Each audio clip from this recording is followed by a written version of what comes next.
Praise the Lord. 31వ కీర్తన 2వ వచనం. నాకు నీ చెవియొగ్గి నన్ను త్వరగా విడిపించుము. నన్ను రక్షించుటకు నాకు ఆశ్రయ శైలముగాను ప్రాకారము గల ఇల్లుగాను ఉండుము.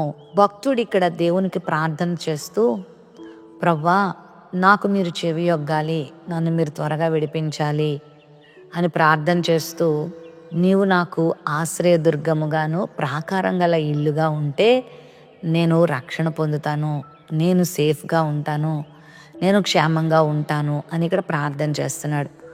అవును ప్రియులారా, మన దేవుడు మన ప్రార్థన ఆలకించే దేవుడు. ఆయన మనల్ని త్వరగా విడిపించే దేవుడు. ఆయనే మన మొర వినకపోతే మన ప్రార్థనలు వినేవారెవరు?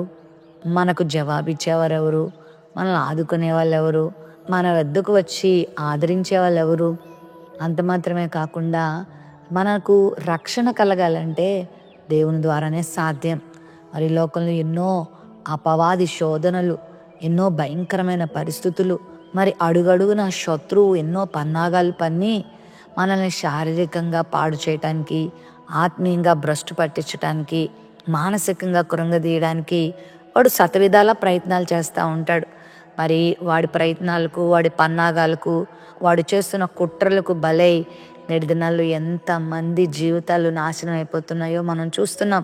ఈ లోకంలో ఎంత డబ్బున్నా, ఎంత భోగభాగ్యాలున్నా, ఎంత అందచందాలున్నా, ఎంత బలమున్నా, ఎంత గొప్పతనం ఉన్నా ప్రభువే మనకి కాపరిగా ఉండకపోతే మనం భద్రంగా ఉండలేము. ప్రస్తుత దినాల్లో మనం చూస్తున్నాం, అమెరికా దేశంలో లాస్ ఏంజల్స్ అనే ప్రాంతంలో కోట్లు గడించారు వాళ్ళంతా, కోటీశ్వరులు.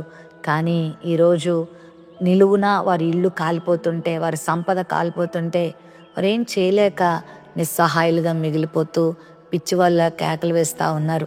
మరి అమెరికన్ గవర్నమెంట్ ప్రపంచంలో అనేకులకు ఆదరించడానికి ముందు వెళ్ళిపోతుంది. కానీ ఇప్పుడు వారి దేశంలో, వారి ప్రాంతంలో జరుగుతున్న ఈ భయంకరమైన అలజడి నుండి విడుదల పొందడానికి వారి వల్ల కూడా సాధ్యం కావట్లేదు.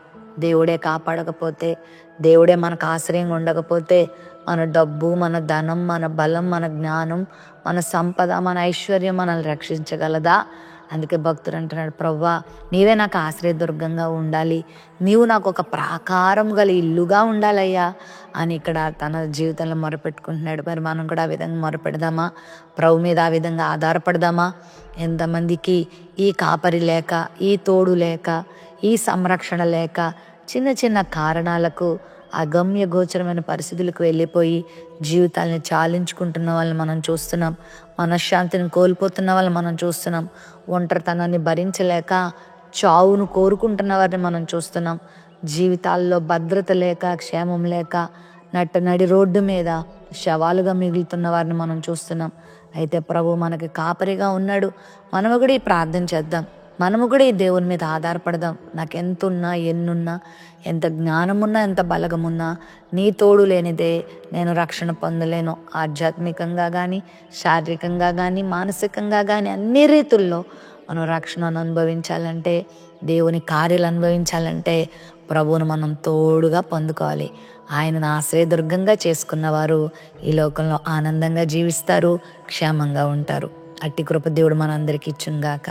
ప్రేమ నమ్మకం కలిగిన మా తండ్రి, ఉదయకాల సమయంలో ఈ వాగ్దానం వీక్షించిన బిడ్డలందరికీ మీరు ప్రాకారముగా ఇల్లుగా ఉండండి, ఆశ్రయదుర్గముగా ఉండండి, ప్రార్థన అంగీకరించి విడుదలనివ్వండి, అద్భుతాలు చేయండి.